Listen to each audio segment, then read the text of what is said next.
Buenas tardes, soy Ibrahim Saab, estudiante de segundo año de Derecho en la Universidad Fermín Toro, sección Saya B. Esta exposición es para la materia de Derecho Internacional Público. Les voy a hablar sobre los derechos humanos. Estos son el conjunto de prerrogativas sustentadas en la dignidad humana, cuya realización efectiva resulta indispensable para el desarrollo integral de la persona. Este conjunto de prerrogativas se encuentran dentro del orden jurídico nacional, como en nuestra constitución política, en los tratados internacionales y las leyes. El derecho internacional de los derechos humanos establece las obligaciones que tienen los gobiernos de tomar medidas en determinadas situaciones o de abstenerse de actuar en determinadas situaciones a fin de proteger los derechos humanos y libertades fundamentales de los individuos. La violación a los derechos humanos ocurre por omisión cuando al continuar con prácticas que dañan la integridad, la libertad, la vida y la seguridad de las personas, como lo son la desaparición forzada, la tortura, las ejecuciones extrajudiciales, entre otros. Los derechos humanos no son absolutos, sino susceptibles de cambios de acuerdo con las necesidades de una época determinada o de un territorio específico. Derechos civiles. Los derechos civiles son todos los reconocidos por todos los ciudadanos y por la ley, y en ellos se distinguen de los derechos humanos y de los derechos naturales. Los derechos humanos y los derechos naturales son internacionales, mientras tanto los de los derechos civiles son concedidos dentro de un Estado. Sistema universal de protección de los derechos humanos. Es el conjunto de normas sustantivas y procesales, así como de organismos con alcance internacional perteneciente a la Organización de las Naciones Unidas, es decir, a la ONU, cuyo fin es la promoción y protección de los derechos humanos universales. Este está integrado por los sistemas de tratados y los sistemas de órganos.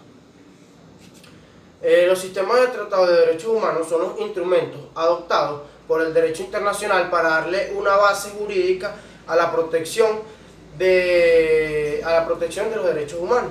Estos son firmados y ratificados voluntariamente por los estados en ejercicio en ejercicio de su plena soberanía. A través de ellos, los estados adquieren las obligaciones internacionales de respetar o de no interferir en el disfrute de los derechos humanos, o impedir que se lesionen los derechos humanos de las personas, adoptar medidas y leyes positivas para asegurar su disfrute. Entre los tratados de derechos humanos tenemos los tratados de la ONU y de la OEA. El sistema de órganos. El sistema de órganos de derechos humanos comprende los órganos convencionales, que son comités de expertos independientes, creados por los tratados de expertos independientes, creados por los tratados internacionales. Entre ellos está el Alto Comisionado de las Naciones Unidas para los Derechos Humanos,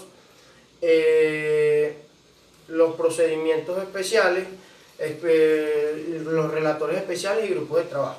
El Consejo de Derechos Humanos.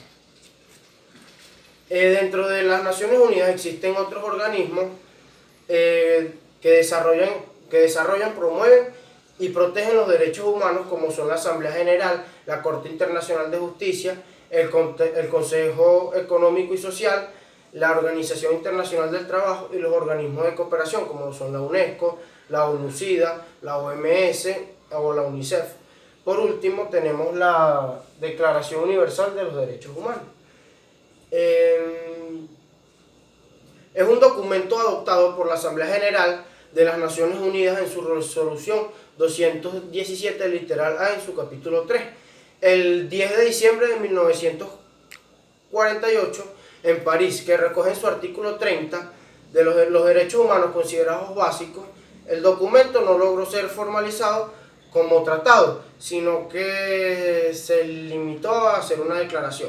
Hasta la fecha, son 9 tratados que conforman el cuerpo básico de instrumentos internacionales de los derechos humanos: los derechos civiles y políticos, económicos y sociales contra el racismo, discriminación de las mujeres, la tortura, los derechos de los niños, los derechos de los trabajadores migrantes, las desapariciones forzadas y el derecho a la discapacidad. Muchas gracias.